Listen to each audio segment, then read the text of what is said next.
To all who come to this happy place, welcome. What is it about Disney that makes us happy? Is it the magical whistle as your ticket is scanned at the main gate? Is it the seafaring smell of pirate water? Or is it charting a course to a land where you may never grow up? Whether it's singing a familiar song, watching a movie, or riding your favorite attraction for the 100th time, Disney undeniably has a way to warm our hearts, believe in magic, and bring joy into our lives. This is Main Gate Magic, a podcast where we break down and discuss the infectious happiness, delight, and thrill of all things Disney. And beyond!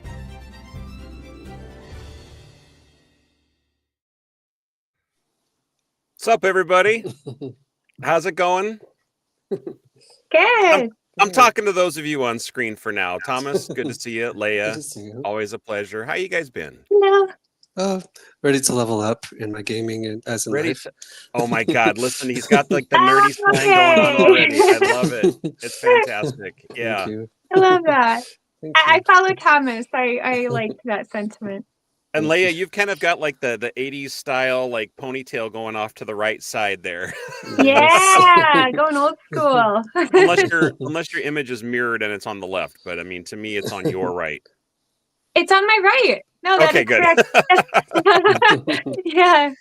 And for those of you who haven't noticed, I've changed my background slightly as well. I now have a appropriate decoration for the upcoming holiday season for both Halloween and Christmas. I figured I'd just go ahead and combine the best of the two worlds, just like they did in the Haunted Mansion overlay, which I believe is now, right, Thomas? Yeah. They already switched it over. They did, yes. Mhm. They do that like overnight nowadays, don't they? They do, yeah. Basically, it's one night. That is insane. It's such Wow. a fast overlay, but I mean, I always love it when it happens because you blink and all of a sudden it's like a brand new ride. It's just Yeah. beautiful. Yeah. Yeah. I can imagine. Yeah. So, hey, for those tuning in and for those who might actually catch it soon, I got to double check to see if it's working. I am attempting to live stream on TikTok for the very first time tonight as well. So Ooh. I went live. It is supposedly streaming. I don't see anybody just joining just yet. I know TikTok is definitely a lot more stringent when it comes to like copyright rules and stuff like that. I don't know if the music that I have in my podcast and everything, it's licensed free. Like you don't have to like have permission or anything. It's just something that somebody created and said, "Hey, go ahead and use this." Yeah. But they get weird. They even got weird in one of the tests that I did earlier, so I don't know. We'll have to see how it goes. Mm. So far, it looks like it's going well. And if you guys are out there in the live world and you're watching on Facebook and you want to switch over to TikTok to see if it's working, I would love it if you could check and just maybe sort of wave hello that'd and be drop so a comment. cool. Yeah. The only thing is that Thomas and Leia, you guys are not going to see any comments because there's no way that I can feed it directly to the show Okay. on StreamYard. So that's the only kind of disadvantage is that I kind of have to announce the comments that are coming through on the TikTok chat right now. But as of now, it's kind of quiet. I see people joining. It's weird. The TikTok algorithm, it shows like a bunch of people joining, but then they disappear because this is what people are doing on TikTok. You know, they've got their phones like this and they're just going swipe, Yeah. swipe, swipe, you know. How could they So- swipe? We're amazing. Like, I know. Yeah. why? And They're we've not only doing the just magic. I know, seriously. The ones who haven't swiped, you're making Main Gate Magic history with us. So That's right. That's right. First TikTok live performance, people. Although Yes. technically like the third because I tested twice earlier Oh. today. But this is the only We one don't that talk about matters. Yeah. This is the only one that matters. Patricia actually commented on our TikTok feed. It looks like it is Patricia. working. Patricia. Yes, and she even she commented here as well. She's like, "Hi everyone." Hi, everyone. Patricia. Thank you TikTok, for being so loyal. TikTok. Patricia, you got to let me know if it sounds okay and you're able to see the screen okay and your comment that popped up looks okay. I have like a see now it already failed on me. It says your live is not eligible for recommendation and restricted in search results because it contains unoriginal or reproduced content. What? Whatever. This is what happened to me earlier. I don't understand. It says this is in line with the For You feed eligibility standards under our community guidelines. What in the world? So yeah, and because Jason, they don't like your wreath. It has. They don't like my wreath. Yeah, see, I was Yeah. wondering if that's it, but that's just like something you buy at the store. It doesn't have like the word Disney on it. I could have made that myself, and they don't know. I know. Haters. But anyway, Patricia says that it sounds good. So apparently it's still live streaming. I don't see anything that says it's not live streaming, but I also stopped seeing all the new guests pop in. So I don't know. We'll see. I'm going to do an Elsa and let it go for now and just kind of focus on the ones that do matter. Patricia, like I said, she is in the audience and says hello. And Jason is in the house. He says hello from Signs of Amusement. How's it going, Jay? Good to see you. Hi, Jason. Hey, Jason. Finally know who you are. Yay. Yeah. And he also says that he sees it live on TikTok as well. So that's cool. And Patricia says it works. And Expedition Steve is in the house. He says, hey, guys. What's up, Steve? Hey, Good to see you, buddy. All right. Well, I think that's all we got for now. I didn't anticipate this particular topic to be super exciting, but for all those who really appreciate video games, this is the episode for you, especially if you love Disney stuff at the same time. Yes. Oh, and Steve, Jay says it is still live. Perfect. Nice. That's great. And I am keeping an eye on the feed. One of the gals that I interviewed recently has actually joined the cast, and her TikTok handle is Sexual Panda. Just putting that out there in the universe. That is not her real name, obviously, and I totally forgot. You're gonna have to remind me your real name, and I'm sorry because I've interviewed like 3 other people since I last talked to you, and I'm in podcast mode right now, so forgive me, but go ahead and drop your real name if you want to drop your real name in there, and I'll give you a shout out. Ryan is her real name. So welcome to the show, Ryan. Thanks for joining live. Good to see you. And Steve is making a sign for our show. He says he made the sign almost done. Be done when I get back for you. He's taking a trip to Disneyland soon, so he's going to be he'll be sending that my way, and that'll be like one of the new decorations I put behind me. Yeah. Nice. All right. So you know what? I figured before we get to today's topic, there is some news that I've been like hearing a lot about. And I think it's from the D23 stuff that's happening out in Florida. And 2 of the biggest things that's been popping up in my feed lately is some news about a paint job that's going to be happening to the castle at Disney World, the Cinderella Castle. And let's see if I can actually pop up the right one here. New color palette. Where is it? There we go. So Disney has announced that they are basically changing the colors of the castle back to the sort of like gray and blue and gold image that you kind of see on the screen right now. And though I'm not a Magic Kingdom visitor very often, I've been there like twice, I think, in my life. I like this. And I kind of wish that they would do the same for the Disneyland castle. Do you guys have any opinion on this at all? I think it looks pretty. I'm so sorry. What does it look like right now? I don't. It's kind of like the Disneyland castle where it's sort of like it's like blues and pinks and gold and everything. It's almost cartoony. Yeah. I like this more. Yeah, it has more like regal, just simplicity to it. What this reminds me of is the design it was actually taken from, which is the Neuschwanstein Castle, I think, which is in Germany. Oh, I know that one. Yeah. So gorgeous castle. Yeah, it is, and so is the Cinderella Castle. It's one of my favorites actually. But it says for more than 50 years, the castle has welcomed guests down Main Street. During the Beyond the Spires, an insider look at Disney Castles panel at Destination D23, Imagineers looked back at the various overlays and schemes for Cinderella Castle over the years. Imagineers also shared a rendering for the new Cinderella Castle color palette, which is inspired by the classic and original look of the castle. There's an unanimated view of it right there. So now that's beautiful. I even like the little pumpkin carriage in the front there. Yeah. So I'm excited. I think that would look beautiful. I think it would look great. It's kind of like the way it was intended to be. Yeah, it looks like a move. I think this is more of what it looks like right here, right now. Oh my gosh, such a Yeah. good change. Yeah, I don't like that actually. Yeah, this is kind of like, it's sort of like bluish grays with pink and dark blues for the spires and everything, and the gold trim. It's kind of gaudy. Yeah, it is gaudy. And the Disneyland castle is really not much of an exception, so it's a welcome change, and I kind of wish they would bring it over to the West Coast as well. So, me too.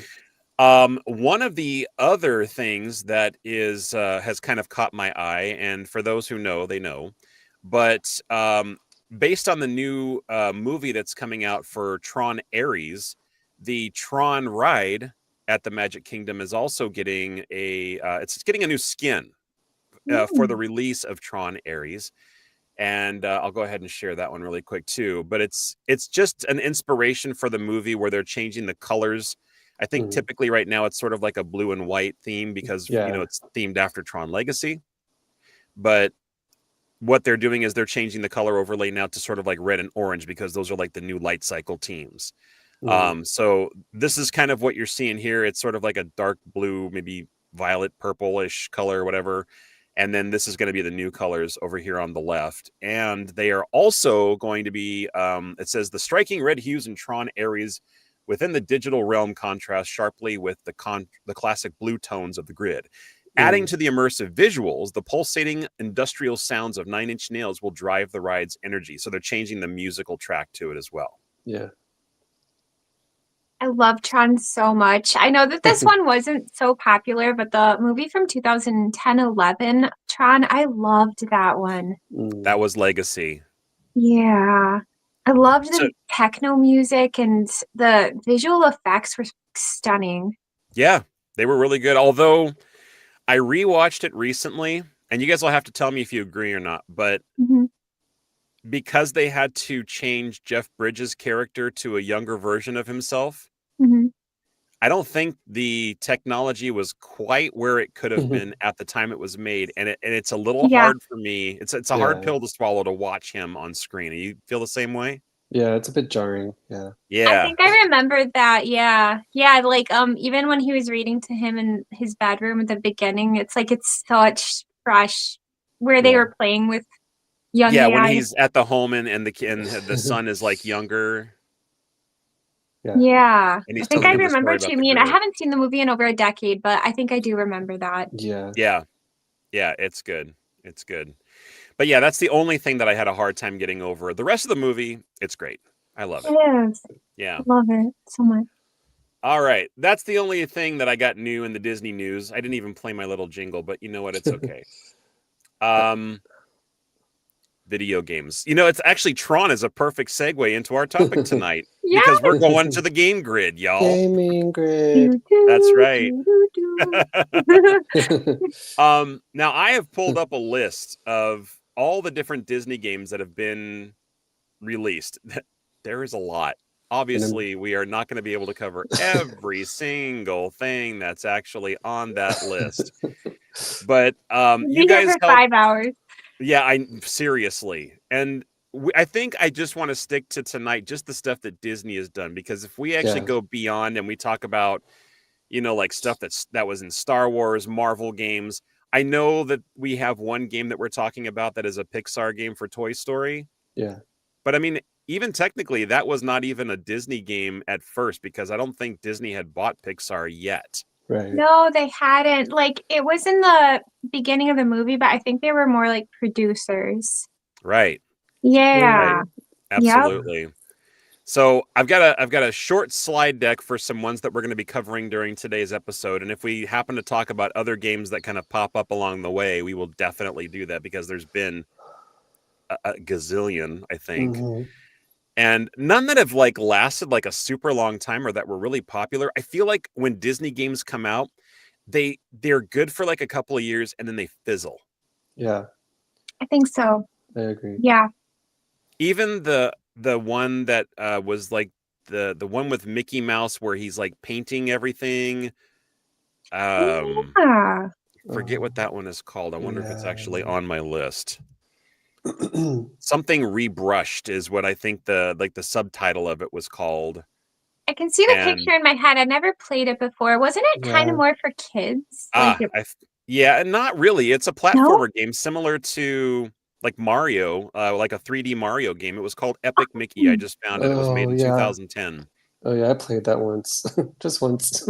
Yeah. And I think they also made like they made like a sequel to it, or maybe like it was a content pack update.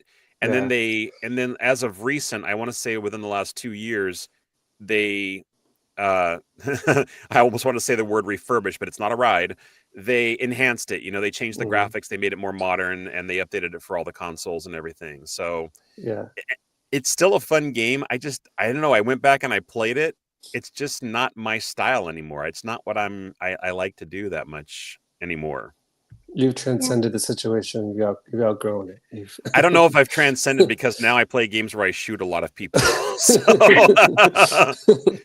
I might be de-evolving in that aspect, but that is a debatable topic. Just wear some Mickey Mouse ears as you're shooting, and you'll kind of have the best of both worlds. Yeah. I mean, that could be it. And okay, so let me ask you guys this. So, Yeah.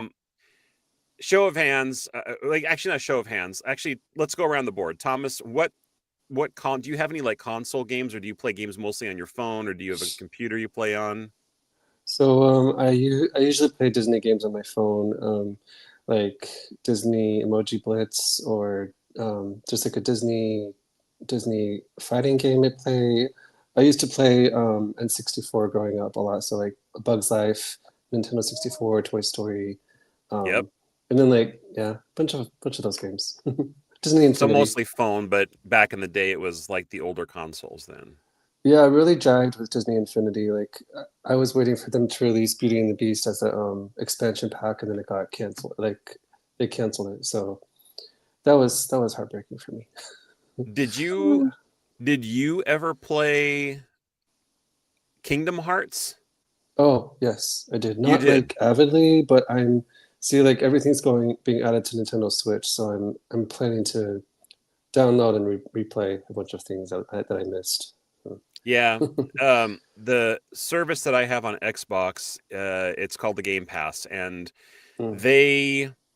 they re-released, I think, 2 or 3 versions of that game, and I downloaded the original, and it was actually like another one that had been enhanced with like better graphics and stuff like that, smoother gameplay, probably like 60 frames per second nowadays, because that's the clocking speed that they have for a lot of these games. And it was fun, but it was just like, as fun as they were for me to play back in the day, I'm spoiled now with all of the amazing graphics and frame rates that they have today, and Yeah. I get bored like really quick. Yeah. Does that ever happen with you guys? It does. I mean, I feel like I'm just always a noob at games, even though I played them. So like I get bored. I am a noob because I get bored and I go back to. Sorry, go ahead, Leah. Oh no. I can imagine what you mean, Jason, because the game you're going to talk about, it looks gorgeous. The one, I forgot the name of it, but like I would get bored with Kingdom Hearts if I had what you're talking about. But You're talking about Dreamlight Valley? yes, I want to play that so bad. Me too. For me, Yeah. I'm like very old school, and I just have I still play like the old school consoles like Super Nintendo and Nintendo 64, GameCube. Yeah. We Do you have have all of those? my brother does, and I see him regularly. Like we were literally just playing like those video game consoles. I was just playing Diddy Kong Quest and Yeah. Oh my god. Wow. literally just 2 days ago. Yeah, so those are mine.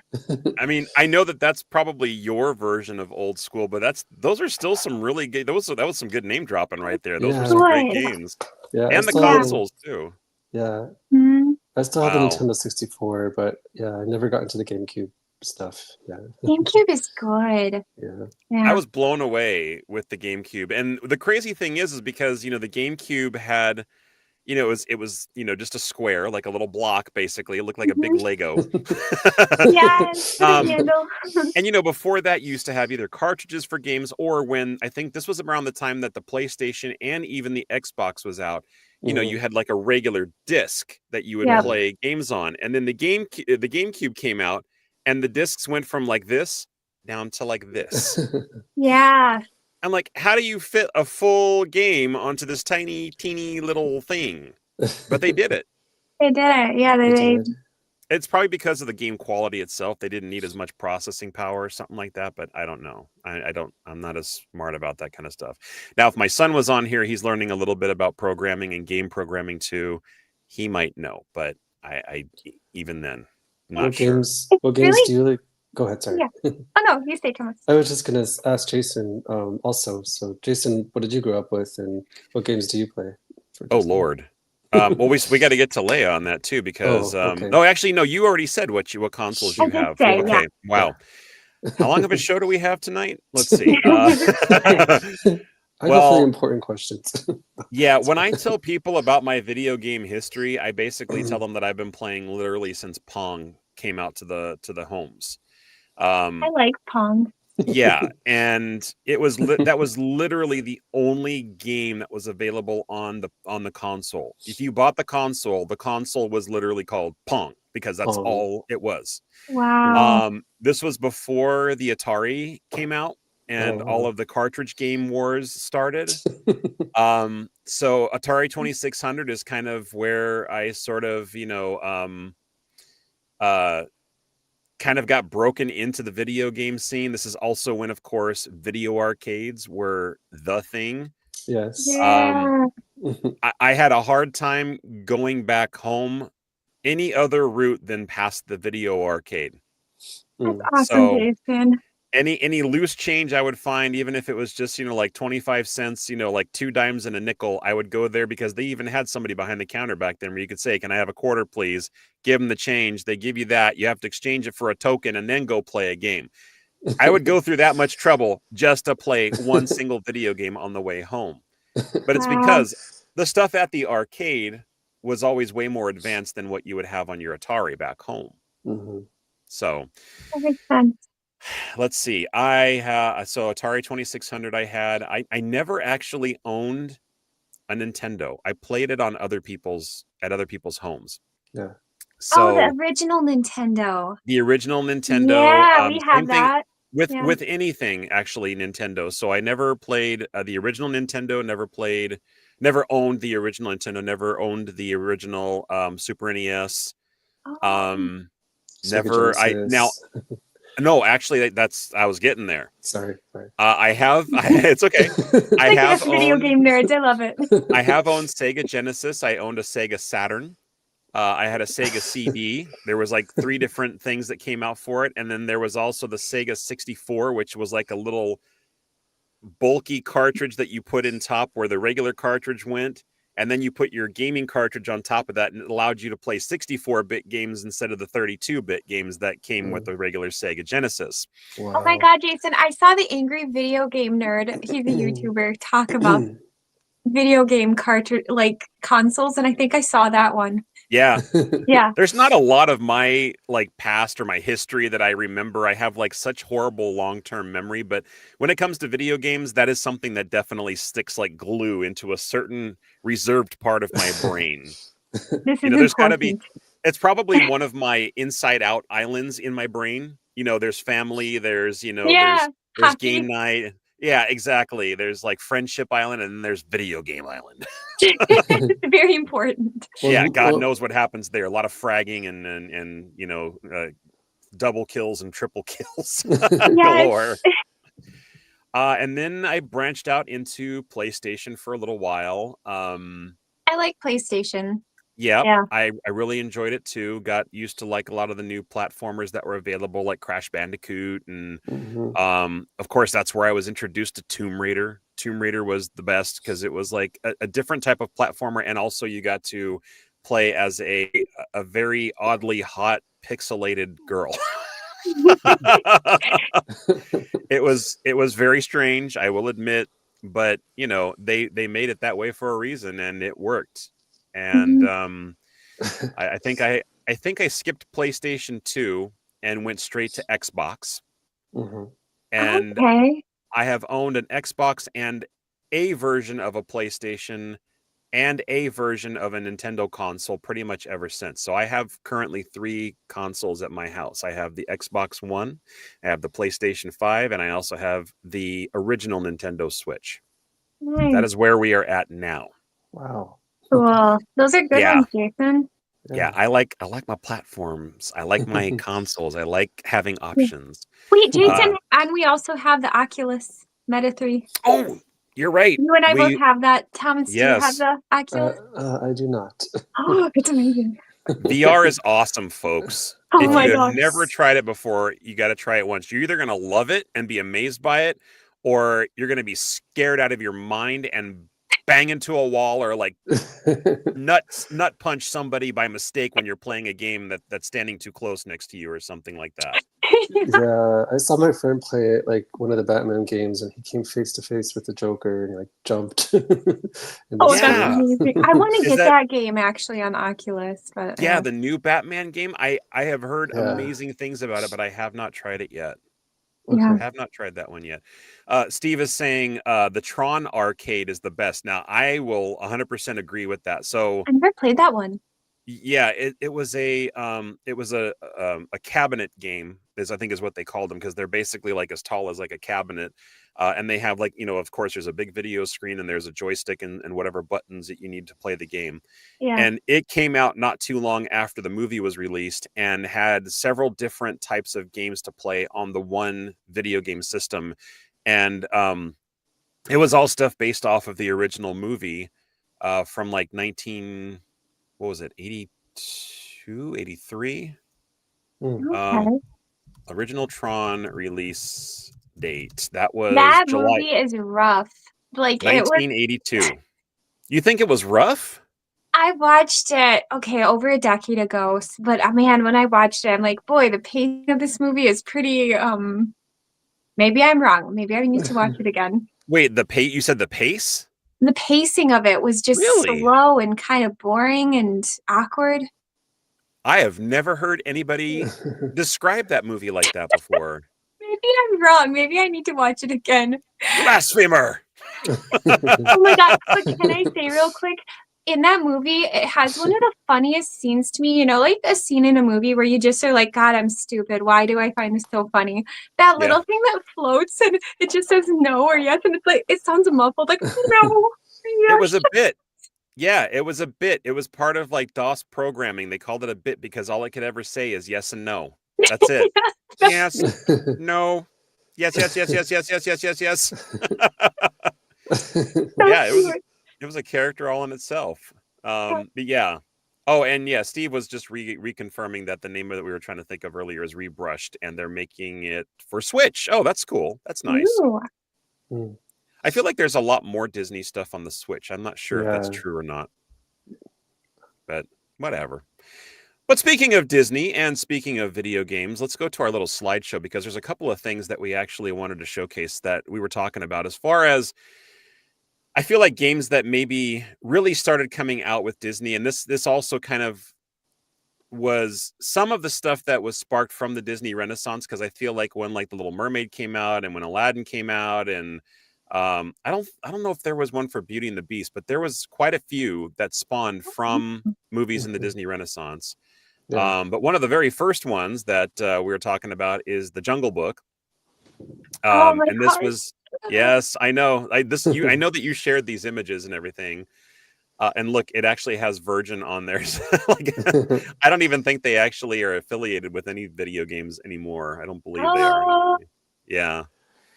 And then, of course, we mentioned Aladdin, and that was one that I had to play just because it's probably Yeah. one of my favorite Disney animated movies. Oh, it's so good. I want to say a fun little fact for this, because a lot of people who played this growing up, they remember, okay, so you get little 4 pictures that you can put in for a password to jump ahead if you start the game and you don't want to go through so many levels. And a lot of people remember this code because it's like very rhythmic to the ears. It's Genie, Jafar, Aladdin, Abu. And it just rolls off the tongue. Genie, Jafar, Aladdin, Abu. And you get to go to this like cloud level with the genie. Ooh. Leia, you know those are called cheat codes, right? I think it says password in this Oh, okay. video game. Yeah. That is the politically correct way Yeah, of it's the saying it's a politically cheat correct. code. Put in the Yeah. password and you get to. Let's see. So you enter this code and it lets you jump ahead. One jump ahead. Oh, Okay, Wah, wah. that was our magical moment, folks. The magical moment of the night. I love perfect. these are Yes. the jokes, kid.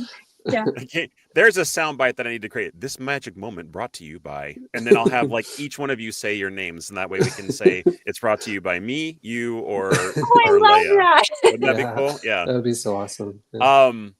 But yeah, that was just one of my favorite games. And so anyway, yeah, we were talking about the cheat codes because I mean, if you and I know that this was just a thing. I mean, it's been a thing ever since I played Doom on my computer at work. No, I never said that out loud, did I? No.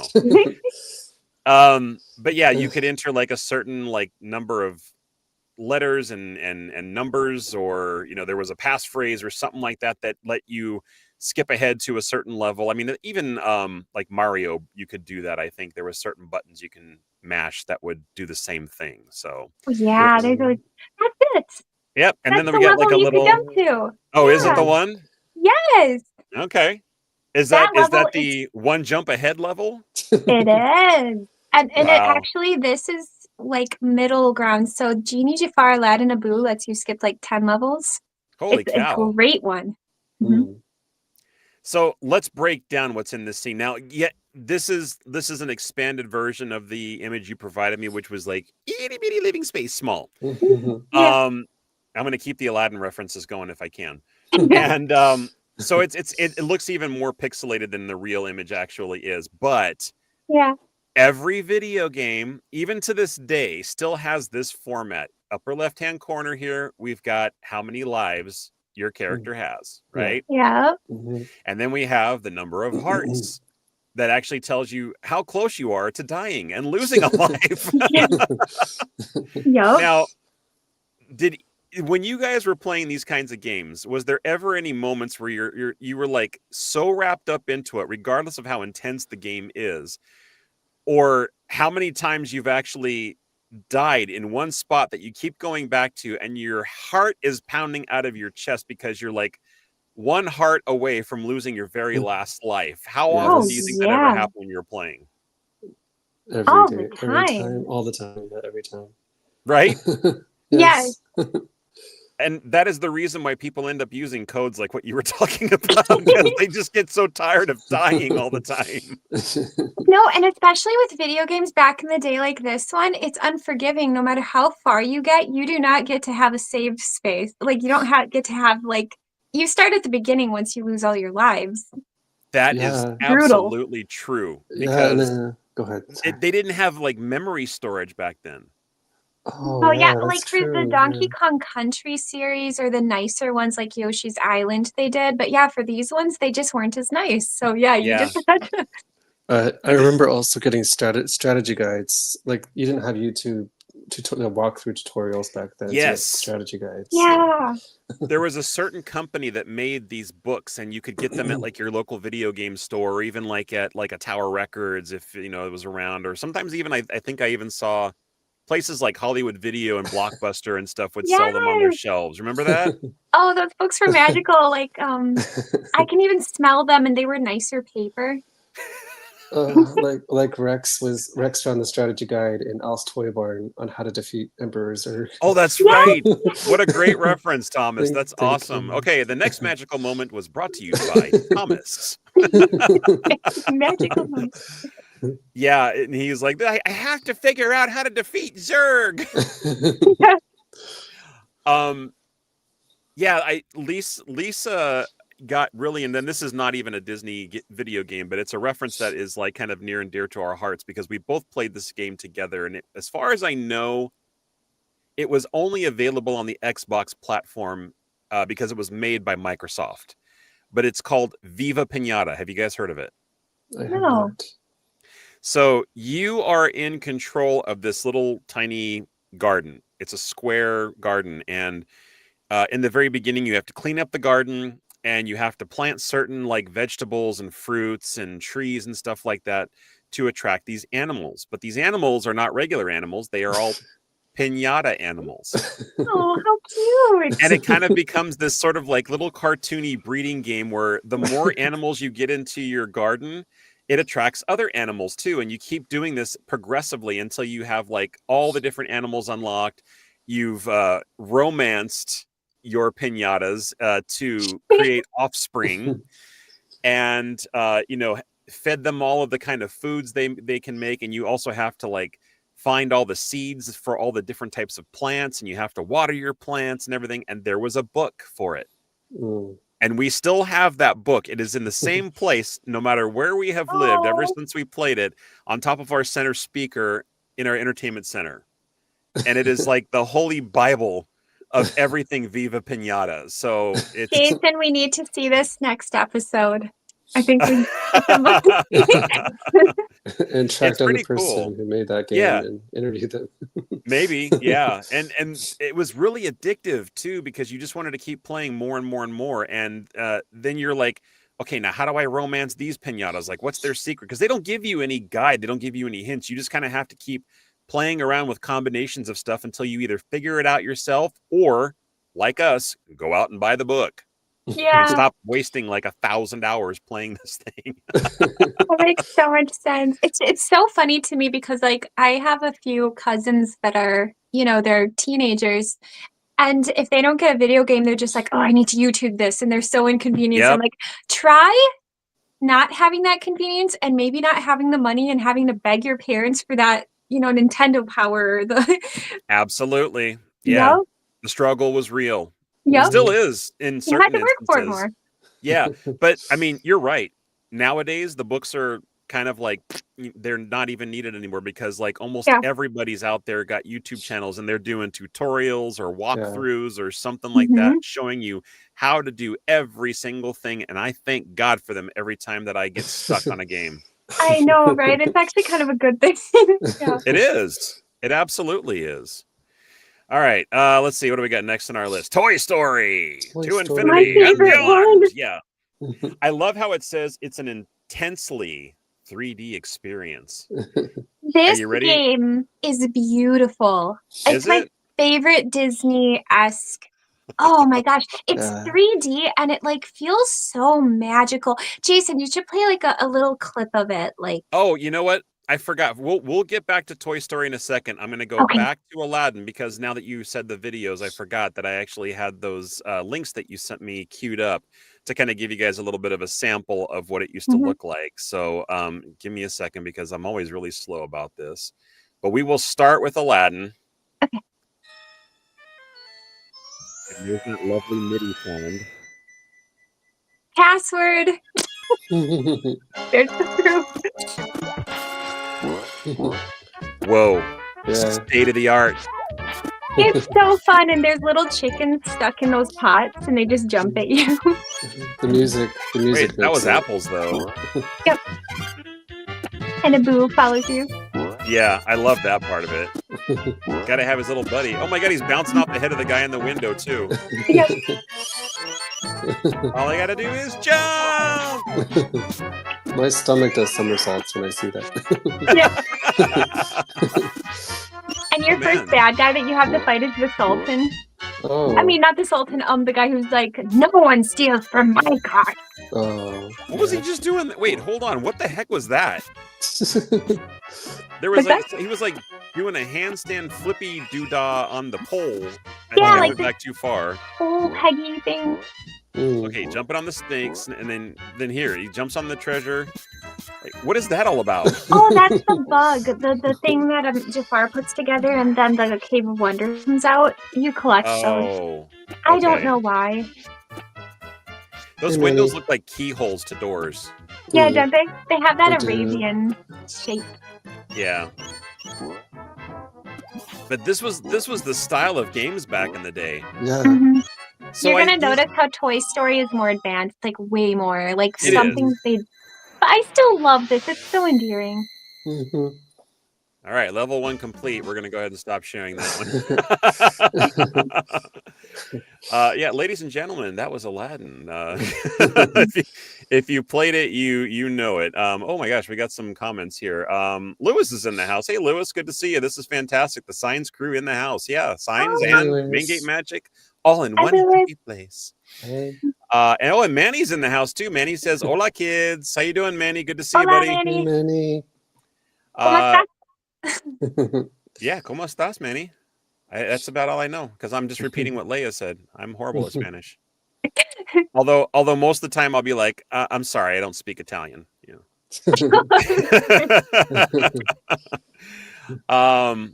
Yeah, Steve said, yeah, that game was fun. Manny says, hello, Leia. And he says, Jason Thomas, hey there, hello. Hey. And Natalie in the house. Hey, Natalie, how you doing? Says, it Hi, seems Natalie. like so much fun. Yeah, Natalie. again, for the day, it was amazing and it was so much fun. And, what's crazy is if they actually did something like that where they put it back, say, like on the iPhone or something like that, I might play it if it was like something like that, sort of like a retro feel. Yeah. Where I didn't have to fire up a console to do it, but Yeah. other than that, I'm good. I'm just good. You know what I love about video games like that, like where you can do a console and just a side scroller. If you know the game super well and you're with friends, you can kind of turn your mind off and like have fun playing it and talk. It's like a really fun experience of just like chilling out while playing a familiar, cozy game. Mm-hmm. Yeah, I can definitely zone out. It has always been one of my escapes. So, or Right, it's just wonderful. give a Mhm. Dory reference, it was always one of my escapes. Hey, look at that word. Looks like it says escape. Oh, yes, you did. All right, so Super Nintendo, folks, we are upgrading here because, you saw how Aladdin looked, right? 2D galore. Toy Story wasn't that much different, although, Leia, you used a few choice words saying it was like so much more incredible or something. Like, why do you think it was better? Okay, the graphics look almost like the movie, except and the sound effects, it's it's one of those things like you almost don't have to have played the game to get nostalgic, really good feels from it. But you guys can be my, I guess, judge and jury. You can be the judge. Yeah, I think you're gonna get it. Yeah. How does that look different? No, you have to watch it in motion. I promise I know you. you definitely have to watch because it is more. I mean, they still are using pixelated characters, but somehow they made it look more dimensional than, like, say, Aladdin was. And they have a bird's eye view where the car, it's like zooming and it actually is 3D. So there's one part. Oh, okay. Yeah, that's when they were probably trying to get fancy with animation of this style, but yeah, still 2D scroller, still definitely definitely a step ahead in the right direction, but they just, and there's another picture of it here. Oh, that was my favorite level. It made me so hungry for hamburgers. Serious, like it looks better than real hamburgers. What am I, 5 in this episode? In case y'all are wondering where Woody is, he's actually inside of the cup here. You can see his little feet at the bottom. So yeah. Yeah, and Buzz is behind him in like a little hamburger cave. He's supposed to be inside of this, but yeah, I don't see his feet on this particular one anyway. Yeah. His feet should be shown under there, but maybe he hasn't come in yet. But I think it's funny because in the background, you can actually, from the movie, you can see the Whack-A-Alien game in the background with the astronaut and the aliens that pop out of his chest. Yes. You remember that? Yeah, I see Sid, that, he's getting all like aggressive with it. Yeah, totally. All right, let's go ahead and get to the footage of the game. I can't believe we're already at 45 minutes. I thought we were going to be filling a lot of time on this, but blow my mind. Hold on one second. Let's see. What do we say? Toy Story. There we go. Whoa, too loud. So I feel like what they did in this one is they kind of they layered some things like sort of like one of those cameras like Walt Disney had, you know? Yeah, do you see that? How it just has a 3D feel. And the sound effects are just... They're better. They're better. They are better. Here, Jason, go to like the 4th range on YouTube. You'll probably see RC. The 4th what? Go a little bit forward. You're gonna see the car. Let's see if I can find it. Oh, here. There it is. Oh, sorry. Oh, Stay tuned for this commercial, folks. No sports. Okay, back to the game. Oh, yeah. Yeah. Oh, look, he's flying at you in 3D. Oh, I totally remember that in the commercial. Buzz Lightyear getting totally in your face. Yeah, you know what? This, I have to admit, this for its time was actually pretty cool. I completely forgot about this. And you even got a copy of the remote control on the right here showing you how you're steering. Yep. And what the is that, stars are fuel? so beautiful. Oh, you're Like, you having have to to get collect batteries. cars? Oh, Oh, what? you got to get batteries. Oh. Yeah. Crystallic fusion. Yeah. And Go, I RC, will just go. challenge anybody. This video game is insanely hard. If you lose, you have to start at the beginning. You will say some not cuss words as you play it. Oh, So that's say some awesome. colorful language because this is a very difficult video game. Oh, yeah. See, now this part looks a little bit tough. It's very tough. Whoa, you got to jump over RC? Yeah. Oh, Lord, no, hell no. No, sorry. I will and probably have died many times playing this particular level. Even if I got that far, I probably just quit in frustration. Yeah. Yeah, I've never beat this game. I've tried many a moon, but I could not beat it. So. Oh, wait, here we go. And here's Woody walking around on the cup. Oh, my favorite level. I love the part where hot dogs and hamburgers fall. It's funny when people walk by, he's got to hide. Oh, yep, see, hide. Yep. There's the Whack Alien in the back and the other video arcade games. Oh, do you guys agree? It like has a nostalgic feel, even if. Definitely. Oh, there's the hot dog and hamburgers falling. Oh, so good. I hope you've eaten dinner, Leia. Yes, thankfully. Oh, and the French fries. Alrighty. Well, that was a fun one. We don't have to do the Jungle Book. Let's get to your guys's.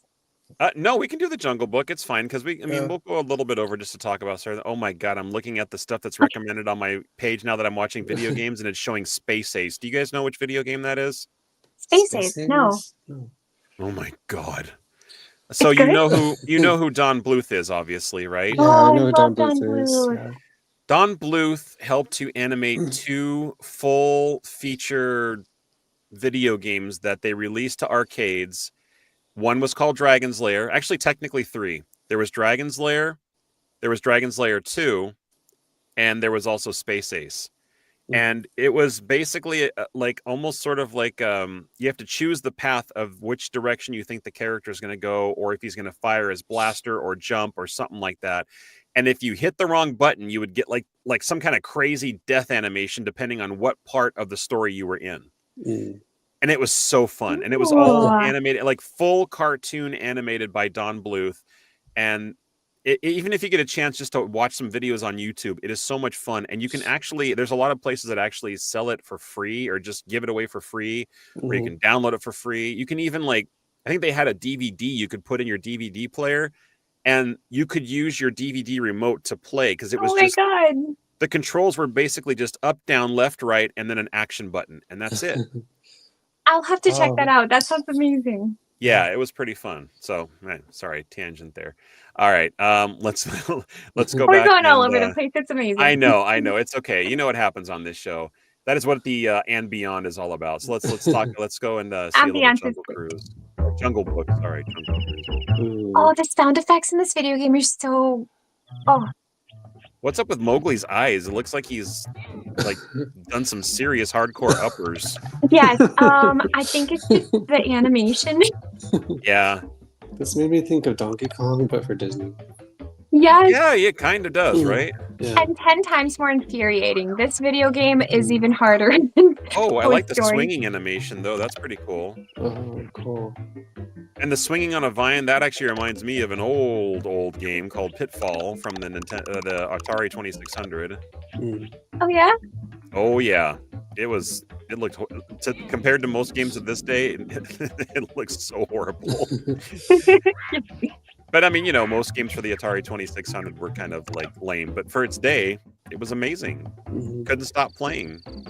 What is that? It's like video games like this, and then the ones we see today, it's like standing on the shoulders of giants, or Oh, definitely. yeah, I mean, Absolutely. this is There what. was there was also, I mean, these games kind of helped, yeah, like you like kind of like to your point, they inspired like all the stuff that we play today. Yeah. Mhm. It was Yeah. a stepping stone up until that point. So Mhm. Something I love about this video game, I love the sound effects, like the like, tick, tick, tick, tick, tick sound when he collects things. It's such a cute oh sound. It's like, oh no, spitting snakes. I didn't know snakes spit. I thought that was more like a llama thing. it's cute too. Every time you beat a level, Mowgli does like a little dance with Baloo, and you hear that do do do do do do do do do. Okay, so you're really familiar with these. You still play these with your brother? Is that the Yeah. thing? No way. Totally, yeah. This is like right up your alley. I should have just let you run this whole show. Well, I know the old school ones, but and Thomas, no, we all know these, but I don't know the new ones, and you guys do. So I'm excited to see. Oh yeah, Wow. and we'll get to that in just a moment. Yeah. Here.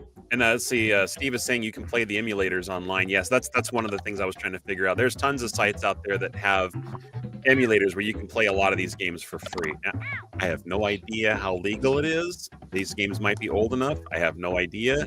Play them at your own risk, folks. Main Gate Magic does not endorse piracy in any way, but emulators may not fall into that category. So I don't know. Yeah. That'd be cool if Nintendo Switch came out with these on theirs, because it is technically came out on Nintendo. Mm-hmm.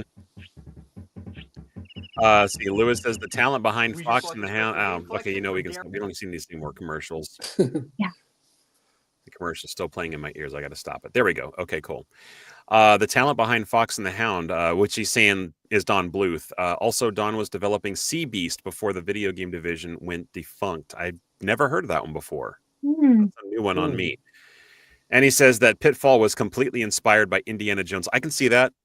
I can totally see that, because it's the story of a guy named Pitfall Harry, and he's just literally running across the screen left and right, and then going either into a cave that's underneath the ground, swinging across a vine over alligator-filled water holes, snakes and scorpions underground, and you have to just basically find the treasure. Did I ever find the treasure? No. Did I play that game for hours on end to try to find the treasure? Absolutely. Never got to the end. And I feel like that's kind of like what video games used to be like. They were games like what we were just watching, and there was level after level after level after level after level. But because you couldn't actually save your progress and continue where you left off, you just never finished. Exactly. That's it. You just didn't. Yeah. And it only, I think, like the hardcore gamers back then that, knew patterns and see the movie Pixels from Adam Sandler, if you've never seen that before, and just like really knew how the nuance of the game worked, and you got like the rhythm down. Those kind of people probably did it, right? Yeah. But back in the day, they really had no way to prove it either, because they're just sitting at home like everybody else was, with no video recording equipment, no, streaming services like what we have right now, no Twitch, no StreamYard, no YouTube, no nothing at all. So if you beat it, you're like, I beat it. And everybody's like, yeah, right. You're a liar. No, it's crazy. I'll just tell a quick story. My brothers had a friend, and he was like that, and he was just insane. He bought Zelda Ocarina of Time, and in 2 days, he called my brothers, and he's like, I beat it. Oh. He just beat it. He just was brilliant at figuring out puzzles. He's just like, oh, it was easy. It's like, no, it's not. Not for everybody. Nerd. God. Yeah, right? And see, that's where I feel like the line between like nerd and super nerd is crossed. Super nerd is the one that beats the game in 2 days. Yeah. Nerd is just the one that goes out and buys it and plays it for like 20 days and doesn't beat it because the super nerd already took care of it. And you're just like, I'm just going to keep trying until I give up. Exactly. There's a realm, a chasm that you cross. Yes. Right. Exactly. Totally.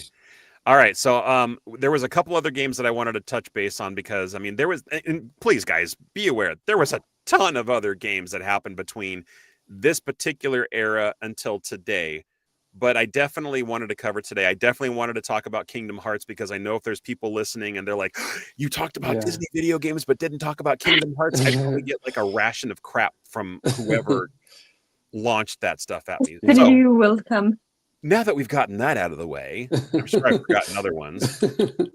Disney Speedstorm is one of the most recent ones. Ooh, I that think it looks was released fun. about maybe, oh God, I feel like it's been out for at least, I don't know, 3 years now, at least. Yeah, at least. But the cool thing is, just like a lot of other games, they have new seasons released with new characters and new maps, new racing tracks, new abilities. And even to this day, I think they are still adding stuff on. And they've pulled in Pixar characters, like you can see Sully there from Monsters, Inc. I think that's Mulan in the middle there shooting the dragon cannon off. Oh my God, that's amazing. Baloo is in the background, so there's Jungle Book characters. I know Mowgli's in there. There's Mickey Mouse, Minnie Mouse, Mickey Donald Mouse, Duck, yeah. Goofy, Pluto. No Pluto. Is that the Kraken to the left? It's huge tentacle. Yes. So Pirates of the Caribbean is definitely one of the themes, and you get to play as Jack Sparrow or Elizabeth Swann. Oh my gosh. And then the cool thing is that you actually can upgrade your particular vehicle with abilities by hiring different types of crew members for your racing team. Yeah. And the crew members are characters from whatever universe they belong. So like, let's just say like you're racing as Sully there, right? Yeah. Your crew members would consist of like George, the one that always got the 2319. Or, it might be Boo, who is not a racing character, but she's one of the crew members and she helps you with like speed handling or boosts or something like that, or combat. Mike Wazowski would definitely help. Mike Wazowski! Where is he? Do I still have him on here? Hold on one second here. Mike Wazowski! Oh, no. I reorganized everything and I thought I re-uploaded everything, but it's not there anymore. Oh, well. Oh, wow. So question, is this on Nintendo Switch? Like, could I buy this? I think this is on all the platforms. Good. Yeah, okay, because this looks incredible. Yeah. Speedstorm consoles. Let's see. Choose your platform now. So it is available console. Okay, so mobile you can play through the apps. Apparently it's on the App Store as well for through either Apple or Google. I didn't even know that. Wow, I need to look into that. Cool. It is available on the PC through Steam, Gameloft Store, Microsoft Store, or Epic Game Store, and on the consoles it's available on PlayStation, Xbox, and the Nintendo Switch. So download your copy today, folks, and start your engines, or whatever you do. Yeah. It is a lot of fun, and I've played for hours. I've binged, and until my hands are just like locked into position. Yeah. You try to grab dinner and you just claws. Yeah, exactly. I mean, this the only thing that I can do is like hold a soda can like this. That's my only skill after I finish playing a round of Speedstorm. But yeah, and it's still being updated to this day. I can't remember what the latest one is. I think I played maybe about 2 or 3 months ago. They've added Lilo and Stitch, Beauty and the Beast. They have Little Mermaid characters in there. I don't think they have like the Hunchback or anything like that. But even some of what the heck's going on here? The TikTok live studio just gave me a little alert. And it says, we have detected inactivity during your current live. Complete the verification to continue your current live. Really?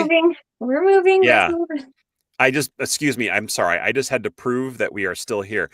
I don't know what it considers like inactivity because I've been sharing my screen this entire time and there's been action on there. Yeah. But it's weird because of the message I got earlier. I don't think we're popping up on people's feeds as much as we should. So it's something that I have to look into, but not today. Gotcha. I might skip this altogether next time, and I might be switching services from StreamYard over to Restream. Restream works better, and they actually can let you stream live to TikTok without having to do this weird setup that I did today. So just for that reason, I will probably abandon StreamYard and head over there, because that way we can stream on all 4 platforms without doing any sort of weird setup or anything like that. All right. So yeah, check out Disney Speedstorm. Super fun, super worth it. If you're like a Mario Kart fan and you've loved playing Mario Kart, this is definitely something that's right up your alley. The animations are great. The frame rate is amazing. The characters are wonderful. A lot of the characters were actually voiced not by the originals, but by some people that kind of stepped in and did the voice acting for others. Like, I'm pretty sure Caitlin Robrock, that we had on our show once, that does the voice of Minnie Mouse, I'm pretty sure she recorded for this game. Oh, that is a dream. My goodness. Yeah, it's really cool. And because every time I hear it, I'm like, oh my God, that's Caitlin. I know her. All right. So last but not least, Dreamlight Valley. Oh my God, I already want to play this so bad. Yeah. Can we watch a gameplay of this?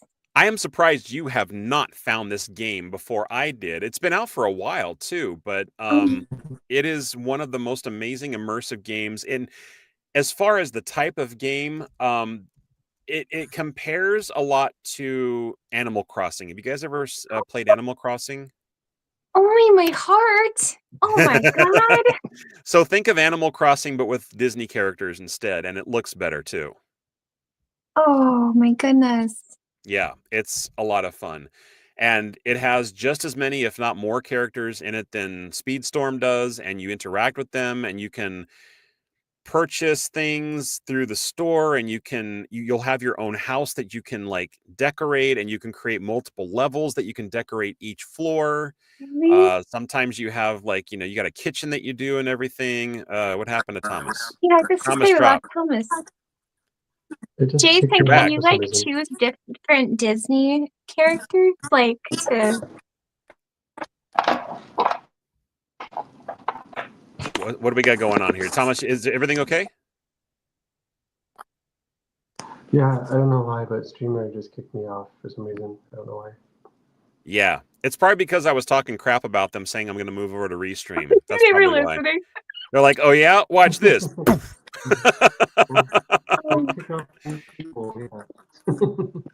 Ryan on TikTok says, oh, he shared the live. Thanks very much, Ryan. Appreciate that. He says, I played this in beta, was good. I enjoyed it as a car guy's perspective. Okay, he's talking about Speedstorm then. Yeah, sorry. I didn't know how old that message was. But yeah, thanks for tuning in, Ryan. And great interview. Had a great conversation with him today. So he's another potential co-host, which we are still interviewing for. So if you guys are watching this or listening back to it, I am still interviewing. I'm probably going to have to close it off pretty soon because I'm overwhelmed with the number of people who have actually reached out to me about being a co-host. And I've still got probably about, yeah, I know. But I've probably still got another half a dozen interviews to do. And I want to try to make a decision by the end of next week if I can. And that way we can have the next people on for our next special guest, which I will talk about very shortly after we finish talking about Dreamlight Valley.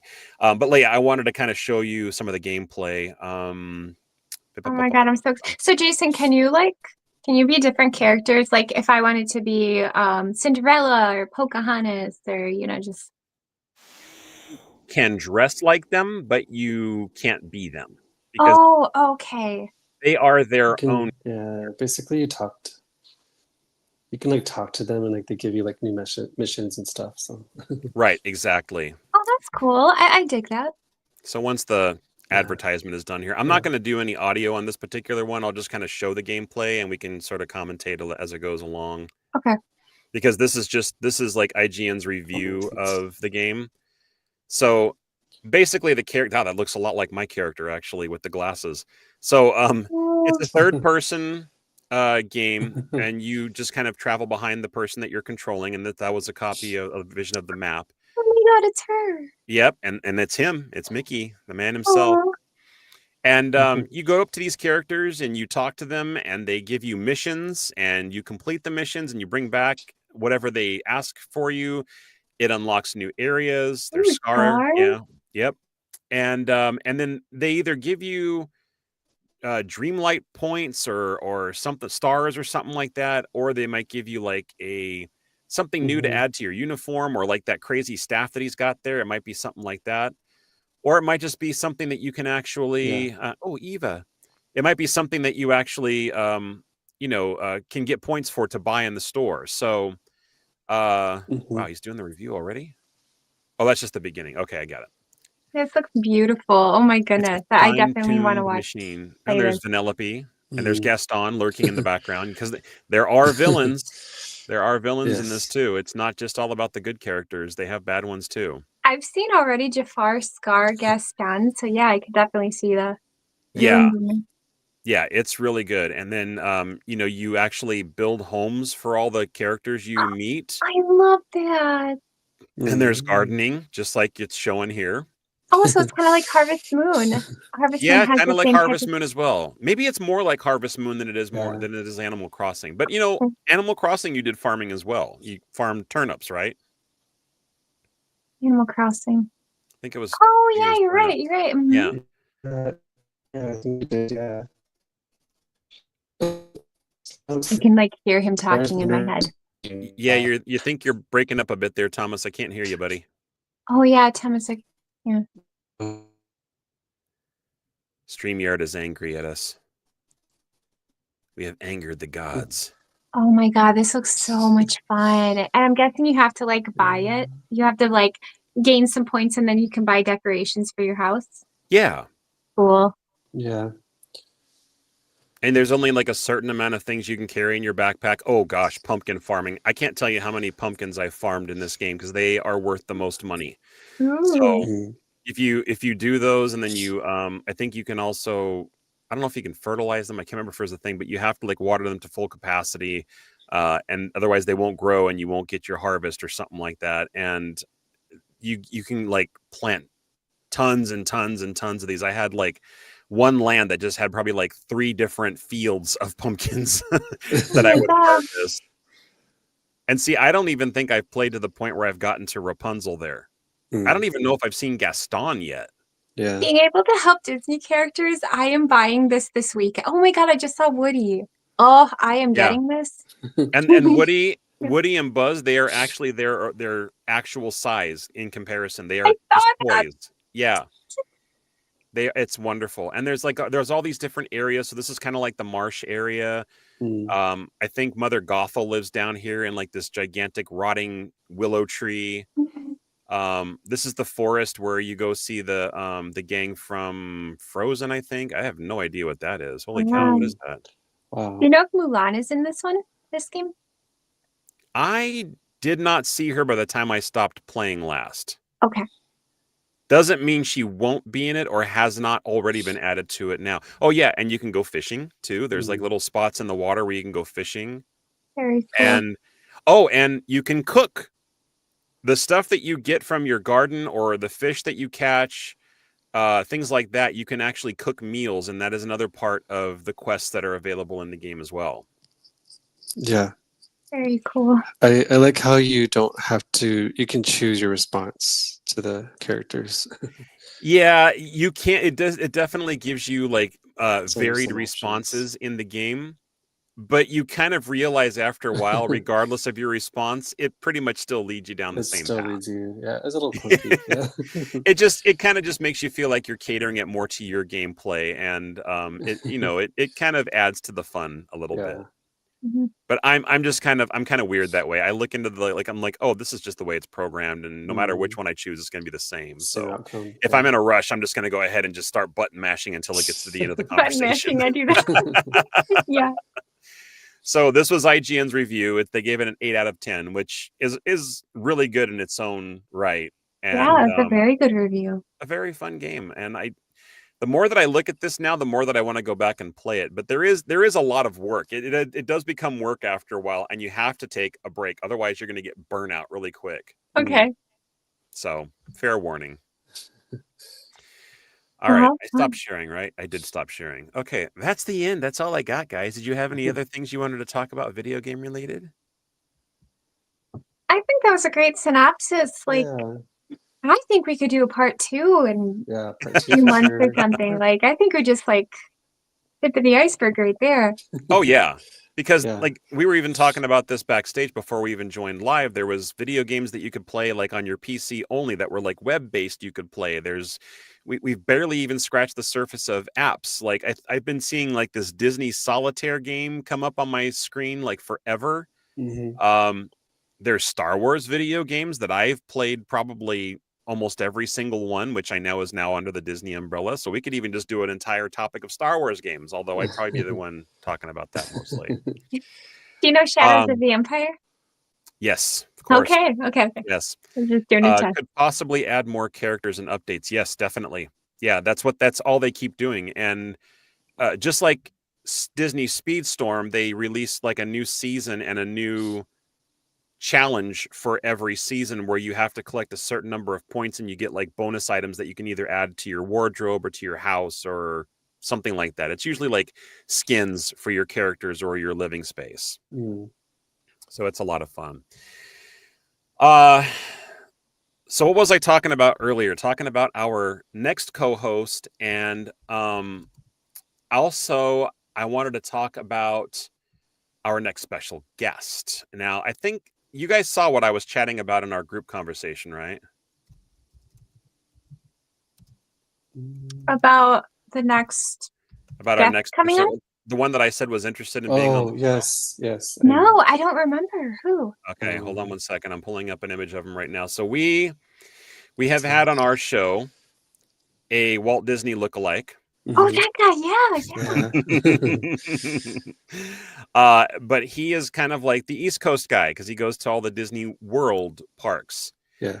But I actually came across on my TikTok feed a video of a man by the name of Bill Burns. And Thomas, I think this is probably the one that when we were having the show with Gary Robinson, you said, "Oh, I may have met you before," but then realized it was like a different Walt Disney impersonator or lookalike, right? Yes.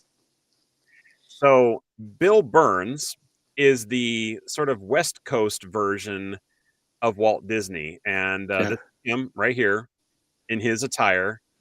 And I think things where, and look, he's wearing the same kind of tie that that Gary was showing off too. Yeah.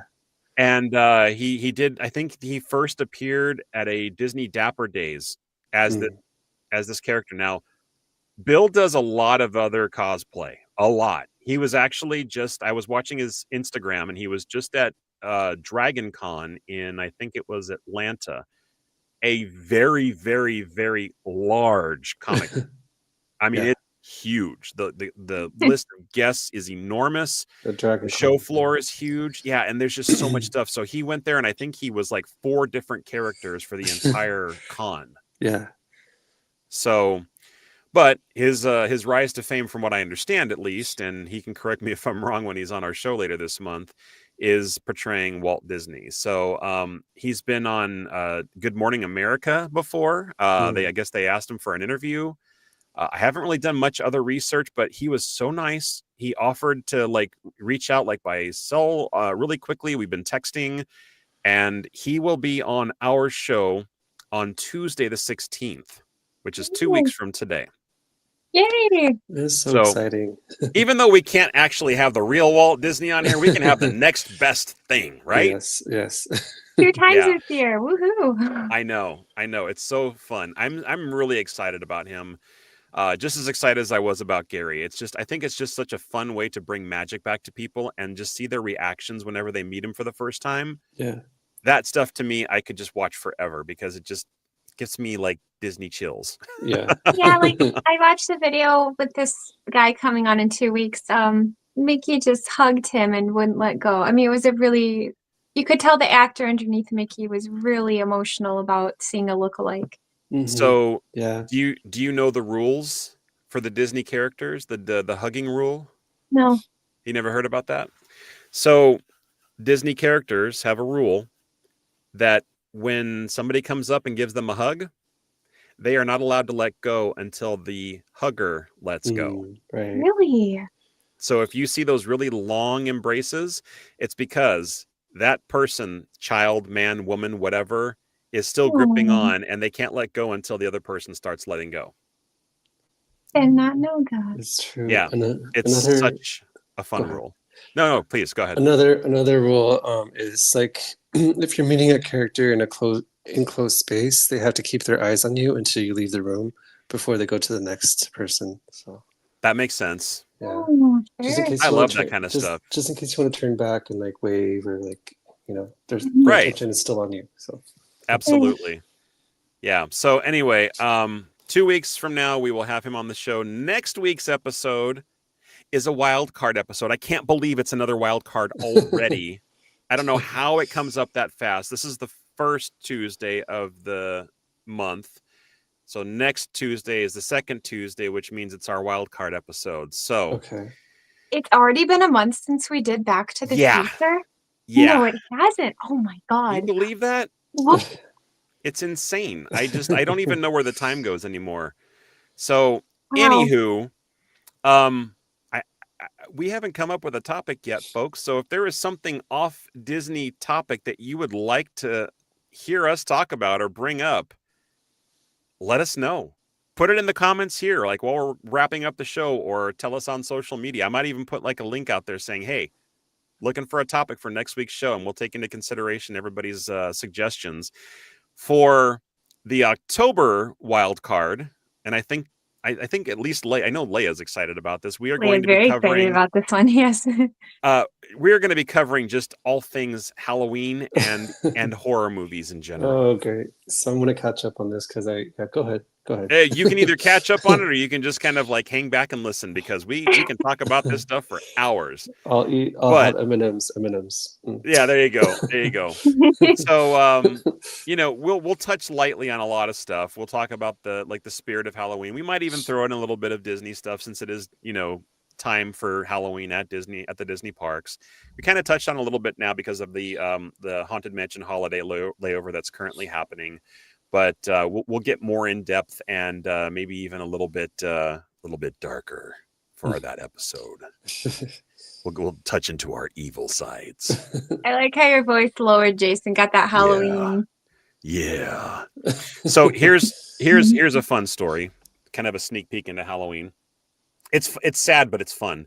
So when I had to move from my house in Fremont to my apartment in Oakland, I had to get rid of all of my Halloween decorations. Oh. And that was a lot of stuff. I had like so many things that I had collected over a period of like 17 years of decorating my house for Halloween every single year.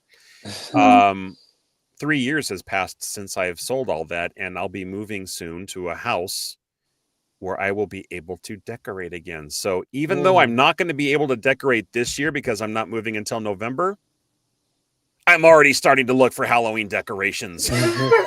Very cool. And let me tell you, man, the first thing that caught my eye that I'm like, oh yeah, I can see myself using that every year, is this animatronic Bluetooth skeleton that is like 6.5 feet tall. It's programmable. You can move his like head, his arms, and I think even his torso rotates a little bit. But the cool thing is, and Leia, you might be able to appreciate this too, and Thomas, I'm sure you will too. You can actually program it with your own voice. Oh my gosh, that Your would be own so cool. audio. Yeah. So when I get into the evil mode here, I can't wait to program my Bluetooth skeleton.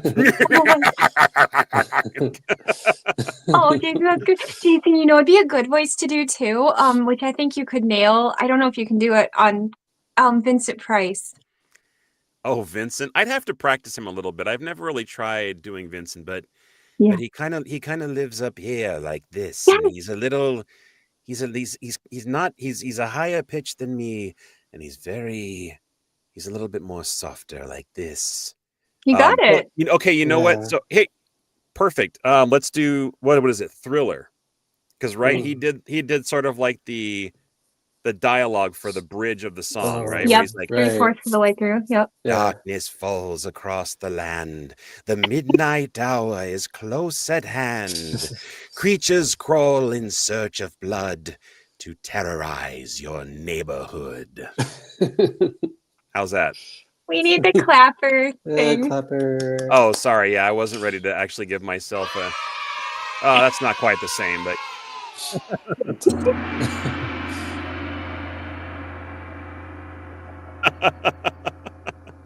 I loaded a lot more audio. I didn't realize that StreamYard actually has they got something right. They actually have a lot more special effects in their library that I wasn't even aware of. Aww. I know, that's crazy. And there's like a train whistle. We could have used this for the Back to the Future episode. Oh, we could have. And we could have even switching StreamYard late to the game. I know, seriously, a little bit too late to the game. And this could have been used like right after the train when the DeLorean blew up. Oh my goodness. Let's go back to the future of that episode a month ago. Right, exactly. And we will come back in time to this episode and catch up. Yeah, absolutely. All right. Thanks for hanging in for all the puns, guys. It's been a great show. And Patricia says, great Vincent Price. Thank you so much, Patricia. I appreciate that. And she knows that she's a writer for our company, and I'm one of the voice actors. So I definitely do appreciate that. All right. Well, next Tuesday, y'all, wild card episode, topic to be determined. We'll pick something relevant. We'll pick something fun and relevant to talk about. And I think I will, after tonight's show, I will create like a fun little thumbnail. We'll put it out on Instagram, TikTok, and Facebook, and just kind of get an idea of what people want to see. That's just not Disney related, that they're like, ooh, I wish they would just talk about this. Yeah. Stop talking about Disney and talk about this instead. Dance, little puppets, dance. So anyway, take a look at our social media, guys, and help us figure out what to do. Leia, Thomas, of course, if you guys have any ideas, pop it in our group chat. And thank you again for bringing such magical stories and magical discussion topics to our fun little show. So fun. Always. Fun. Yes. All right. Giving you guys back the rest of your evening. I hope those watching still have a wonderful week, and we will see you next Tuesday. Toodaloo. Bye, guys. Bye. Adios. Mm-hmm. Oh, wait. Hold on. I'm doing the wrong thing. Bye-bye. Thank you for tuning in to another fun-filled episode of Main Gate Magic. We hope you enjoyed the show. It's been our pleasure bringing a little Disney magic into your life. Please remain seated while the show comes to a complete stop, keeping your hands, arms, feet, and legs inside the podcast at all times. For more information about upcoming episodes, please make sure to follow, like, and subscribe on Instagram, Facebook, TikTok, and YouTube. You are now free to exit the show. Please watch your step, and be sure to tune in next week for more Main Gate Magic. Bye-bye.